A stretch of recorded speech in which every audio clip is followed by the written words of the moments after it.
A lot of you are not failing at health. You're surviving a schedule that quietly decides what you eat before you even get to say anything about it. You wake up already behind. You skip breakfast because there's no time. You inhale something beige at your desk because it was there. And by 8 p.m, you're standing in front of an open fridge, exhausted, eating in a way that has absolutely nothing to do with hunger and everything to do with the day finally being over. And then you wonder why you feel flat, why your energy drops off a cliff at 3 p.m, why you feel inflamed and foggy and weirdly disconnected from your own body. It's not that you don't care. You care a lot. And that's probably why you're here. The problem is that nobody told you the truth. For most busy people, food has stopped being a choice. It became whatever was fastest, cheapest, or emotionally comforting to get through the day. And that single thing might be the biggest handbrake you've got on right now. Quick thing before we go further, because I don't want you to misread the next 20 minutes. This is not a diet video. I'm not going to tell you how to count anything or cut anything out or earn your food at the gym. I'm not interested in shame. Absolutely. Shame has never once made a single person feel healthier. It just makes them quieter about being unhealthy. Here's the actual point. Food is not just about your weight. That's the smallest part of it, and honestly, the most boring part. What you eat is feeding your energy, your focus, your mood, your hormones, your sleep, your recovery, and how much patience you have left for the people you love by the end of the day. When that gets inconsistent, everything downstream gets inconsistent. And the wild thing is that most people doing this exact thing are not lazy and they're not weak. They're just overloaded. Their eating habits broke under the weight of a life that asks too much and gives back too little time. So today I want to do two things. I want to show you exactly how this is quietly working against you in plain language, no science lecture. And later in the video, I'll show you the one thing that absolutely made this easier for me, because removing the friction matters more than finding the motivation. So stay with me. The middle bit is actually where it's going to click. Now, let's start with why this happens, because if you understand the why, you stop blaming yourself for it. Your brain has a limited budget for decisions. Now, researchers, they call it decision fatigue. Every choice you make, what to wear, what to reply to, which fire to put out at work, it spends a little bit of that budget. And by the time food comes around, especially dinner, the part of your brain that makes good, calm decisions is basically running on empty. So, you don't choose the salad. You choose a thing that requires zero decisions. The thing that you can order in 3 taps. The thing in the cupboard. That's not willpower. It's not even willpower failure. That's tired brain doing exactly what tired brains do.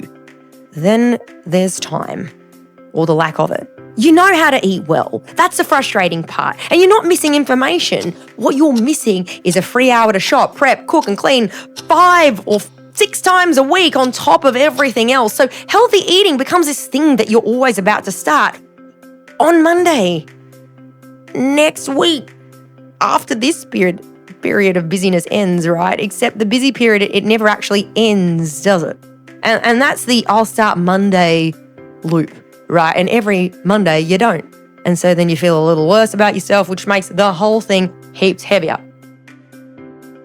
Now, add stress. So when you're stressed, your body is absolutely wired to want quick energy, right? Sugar and fast carbs are not a moral weakness in that exact moment. They are the most logical thing your nervous system can grab onto. So after a brutal day, they reach for something sweet or salty, or, just a lot of something is your body asking for relief, right? Food becomes the one reliable comfort that you can give yourself in 30 seconds without asking anybody for permission about anything to do with it. Now, I want you to really hear this part. Emotional eating is not the enemy, it's information, right? And it usually is something that's telling you that you are under-rested, under-supported, and running on fumes. And the food, it's just a messenger. We tend to shoot the messenger, and then we call ourselves greedy, right? And we almost never ask what the message was actually about. And then Convenience culture pours petrol on every single bit of it, right? We've built a world where the unhealthy option is way faster and cheaper and open later and delivered to your door, while the healthy option asks you to plan ahead and have your shit together. And of course, people drift towards the easy one because the system is designed to make you choose the easy win. And so no, you don't have a discipline problem. Clearly, you have an environment problem and probably an energy problem. And those two are completely fixable in a way that the whole just try harder thing never will be. And that is what brings me to the bit that actually surprises people. Now, let me explain the energy thing, because once you see it, you can't unsee it. When you eat a lot of refined carbs or sugar on their own, especially on an empty stomach, your blood sugar spikes up fast. Feels great for about 20 minutes, and then it drops, often lower than when it started. And that drop is the 3 p.m. slump. That's this sudden tiredness, the irritability, and the hangry cravings for more sugar, and they just climb back up. So, you get another quick fix, and you ride that roller coaster all day, up and crash and crave and repeat, and by evening, you are wrecked, and you tell yourself you're just an exhausted, emotional person. Now, you might not actually be.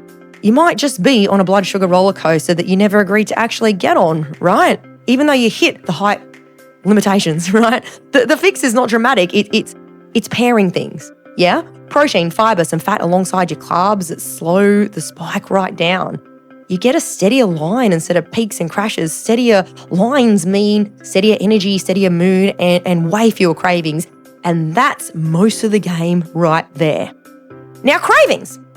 People think cravings are a character flaw, and a lot of the time they are just a signal, right? When you've been on the crash roller coaster, or when you've underslept, or you've skipped a meal, your body, it sends up cravings for really fast energy, right? Now, you're not weak for wanting the biscuits. Your body is doing exactly what it's built to do when it thinks fuel is scarce. Then, focus on productivity. Your brain runs on a steady supply of fuel, and when your energy is crashing every couple of hours, your concentration, well, it crashes with it. The brain fog that you blame on yourself for not being sharp enough, well, sometimes that's just your fuel being all over the shop. People spend a fortune on productivity systems and focus apps while feeding their brain like it's some sort of afterthought. And here's the one that quietly affects everything else: sleep and recovery. Eating heavy, sugary, or random late night meals can mess how well you actually rest, right? Even if you're technically in bed for 8 hours.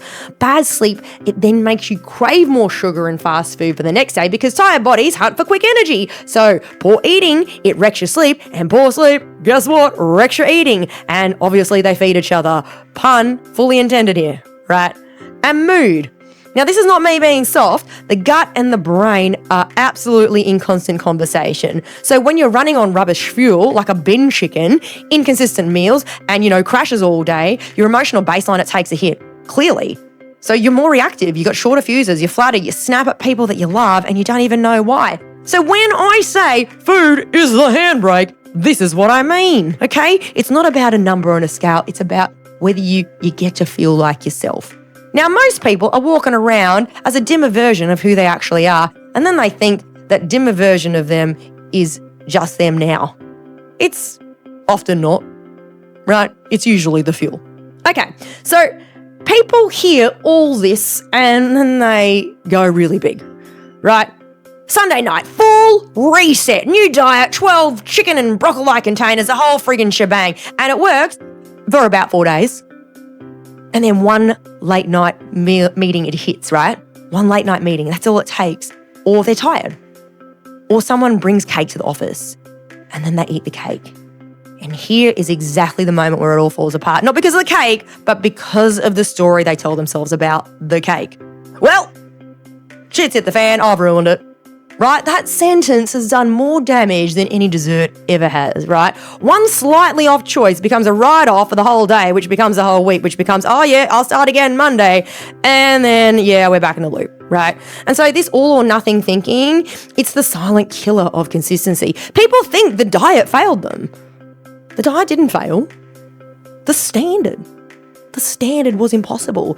You built a system that required perfection from a person living an imperfect, overloaded life.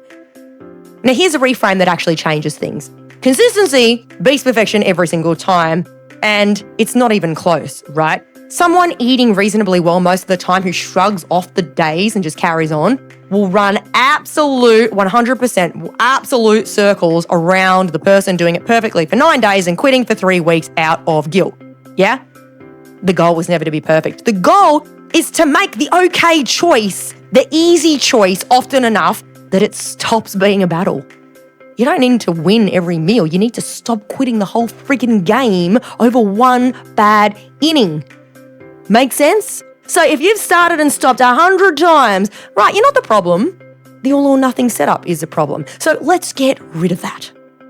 Now, this is the part I wish someone had told me years ago, so please listen close. Stop relying on motivation.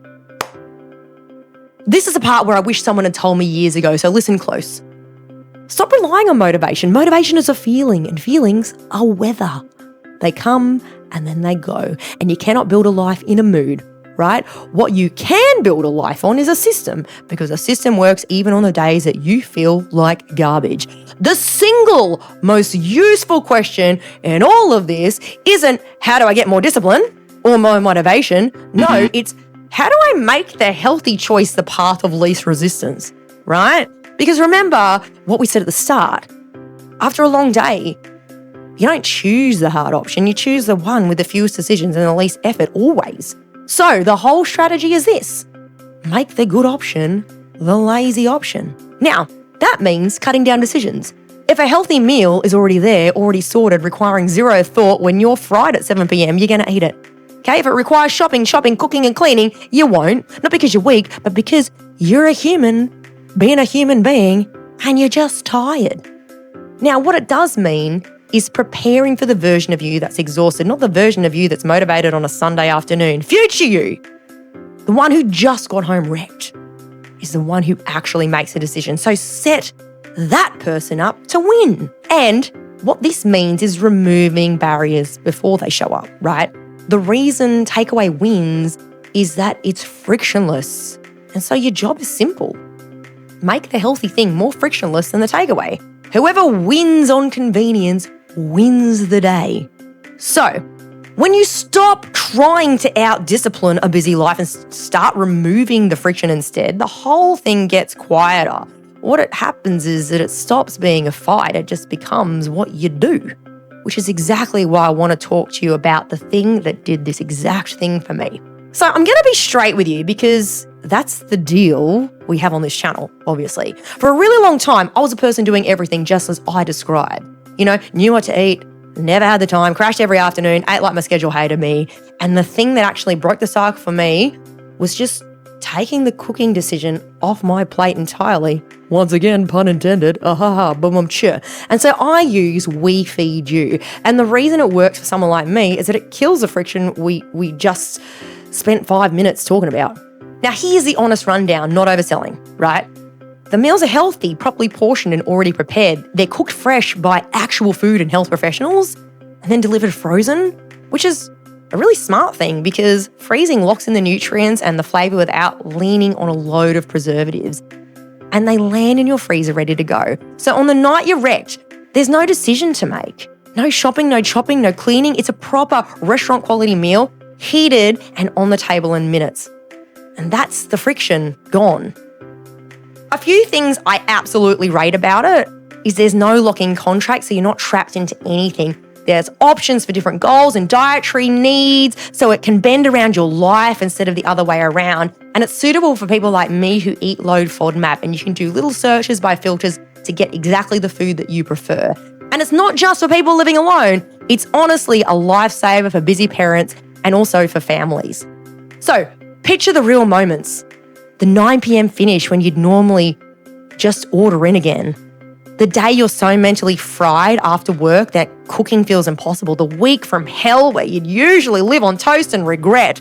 That's exactly where something like this earns its place. It's not a magic fix, and I won't pretend that it is, but it is a support tool that makes staying consistent possible when your time and energy have run out. If you want to give it a go, I've got a discount. Use a code loz-15 for 15% off your first order, and the link is in the description. So real talk, if you want something that makes eating well actually feel easier during the busy weeks, check out We Feed You through the link below and use code loz-15. That's the whole pitch. No pressure. And I want to land this somewhere real because the food was never really the point. Here's what I actually believe after all of this. Your well-being was never going to be built out of perfect weeks and flawless discipline. Nobody's is. It gets built out of small, unsexy, boring, consistent choices you can actually keep doing when life is really loud. And that's it. That's the whole thing. Not intensity, repeatability. And I need you to drop the idea that taking care of yourself is somehow selfish or indulgent or something that you'll get to once every single other thing and every other person is sorted. You give better when you're not running on empty. Looking after your own fuel is not you taking from everyone else, it's you having something left to give. So if you've been feeling flat or foggy or frustrated with yourself, disconnected from your own body, please hear me. You are very likely not broken and you're definitely not lazy. You've just been trying to run a full life on fuel that keeps cutting out and blaming yourself for the engine stalling. Take the friction out, lower the bar to something you can actually hit on a bad day, forgive the off days fast and just carry on. Let good enough most of the time be the win because it genuinely is the win. You deserve to feel like the fully lit up version of yourself again, not someone else's version, yours. And the version is a lot closer than the diet industry ever wanted you to believe. Start stupidly small.